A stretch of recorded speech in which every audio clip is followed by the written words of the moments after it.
जफर भाई, आज यहाँ पर आप सीनियर से मुलाकात किए, क्या आखिर वजह थी?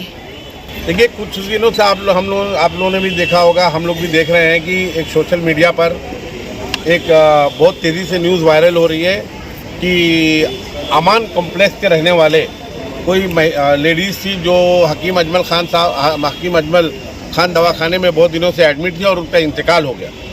तो कुछ जो दरगाह कमेटी है जमीयतुल मुस्लिमीन, जो ख्वाजा फखरुद्दीन शाह बाबा के पास जो कमेटी है जो कब्रिस्तान को देख रेख करती है, जो उसके ज़िम्मेदार हैं नईम नज़ीर खान साहब, जब उसकी तदफीन की बात आई उस मैयत की, तो उन्होंने कहा कि एड्रेस पर कौसा लिखा हुआ है, जिसको लेकर के काफ़ी विवाद हुआ। विवाद होने के बाद शहर के तमाम पॉलिटिकल पार्टीज़ के और तमाम शहर के जो सोशल वर्कर हैं वहाँ पर पहुँचे कब्रिस्तान के पास, और कब्रिस्तान के पास पहुँच करके उन्होंने अपनी अपनी राय पेश की, जिसमें नईम खान साहब को ऐसा लगा कि उसमें कब्रिस्तान के खिलाफ या नईम खान साहब के खिलाफ बहुत सारी ऐसी बातें कही गई है जो उनके इमेज को डाउन करती है, या उन्होंने इलीगल तरीके से काम किया है। बहरहाल दूसरे दिन वो मैयत की तदफीन हुई। तदफीन होने के बाद नईम नज़ीर खान साहब मुमरा पुलिस स्टेशन आए और उन्होंने बहुत सारे शहर के जिम्मेदार पॉलिटिकल पार्टीज़ के लोग और सोशल वर्कर उन पर एक FIR दर्ज कराई। शनिचर के रोज़ रात में तकरीबन 25 तारीख को उस पर उन्होंने एक उल्लेख किया है, एक लिखा जो उन्होंने कंप्लेन किया है, और उन्होंने जो अपने आप को बताया है कि मैं अजीत दादा पार्टी के गुट का महाराष्ट्र का वाइस प्रेसिडेंट हूँ, तो मैं वाइस प्रेसिडेंट उपाध्यक्ष हुई। ये FIR पे लिखा हुआ है? हाँ, उन्होंने ये लिखा मेंशन किया है। तो उसमें बात ये है कि बहुत सारे लोगों की बात चल रही थी शहर में कि एक औरत जिसकी मैयत 18 घंटे तक रोकी गई, फिर उसके बाद कैसे कैसे वो कब्रिस्तान में तदफीन हुई उसके बावजूद भी नईम खान साहब किसी एक पार्टी के पद अधिकारी होने के नाते पुलिस स्टेशन में उसका दबाव बना करके कुछ लोगों पर झूठी FIR दर्ज कराए। ऐसा शहर में बातें चल रही थी और बहुत सारे लोग हमसे भी सवाल कर रहे थे कि आपके पार्टी के नईम खान साहब ने इस तरीके की जो हरकत की, आप इस पर क्या कहना है। तो हमने इस विषय पर नजीब मुल्ला साहब से बात की, जो हमारे अध्यक्ष है थाना शहर के, और हमने आनंद प्रांतले साहब जो प्रवक्ता है और सब चिटनीस है महाराष्ट्र के, उनसे हमने बात की। उन्होंने कहा कि नईम नज़ीर खान साहब जब MLA का इलेक्शन हो रहा था उस दरमियान में वो पार्टी छोड़ करके चले गए थे।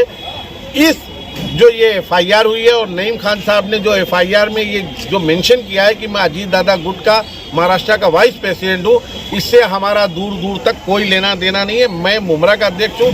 मैं भी ये कहना चाहता हूँ कि ये उनकी व्यक्तिगत राय थी, व्यक्तिगत तरीके से वो आए थे, इससे पार्टी का कोई लेना देना नहीं है। इसी विषय पर आज हम सीनियर साहब को आए थे और एक लेटर हमने ये जारी किया।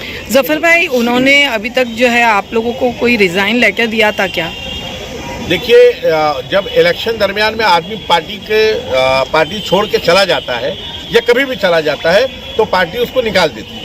क्योंकि उन्होंने मुझे एक बार बताया था, मैंने उनसे ये सवाल किया था इस सिलसिले में, तो उन्होंने कहा था कि मैंने अभी तक पार्टी को कोई रिजाइन लेटर नहीं दिया और ना ही मेरी पार्टी ने एक्सेप्ट किया है। जब पार्टी के अपोज में, पार्टी के खिलाफ गतिविधियों में आप शामिल रहेंगे, या जो पार्टी का हमारे अभी जो थाना के अध्यक्ष है नजीब मुल्ला साहब, और वो खुद कैंडिडेट थे और उनके खिलाफ आप जा करके उनके अपोज में कन्वेंसिंग करेंगे, और जो हमारे खिलाफ इलेक्शन लड़ रहे थे जनाब जितेंद्र अवार साहब, आप उनकी कन्वेंसिंग करेंगे तो आप पार्टी को कोई ज़रूरत नहीं निकालने की। वो एक पार्टी का रूल ये होता है कि आपको पार्टी से निकाल दिया। अभी हाल ही में जो है कब्रिस्तान पे एक बजट को लेके जब आप लोग सब साथ दिखाई दिए थे, उस पर फिर आपकी क्या प्रतिक्रिया होगी? देखिए, नईम नज़ीर खान साहब, जहाँ तक शहर के तमाम लोगों को ये मालूम है कि वो जमीयतुल मुस्लिमीन के सदर है। लीगल है इलीगल है ये बात का विषय है, लेकिन जो पूरा शहर ये जानता है कि वो जमीयतुल मुस्लिमीन के वो सदर है।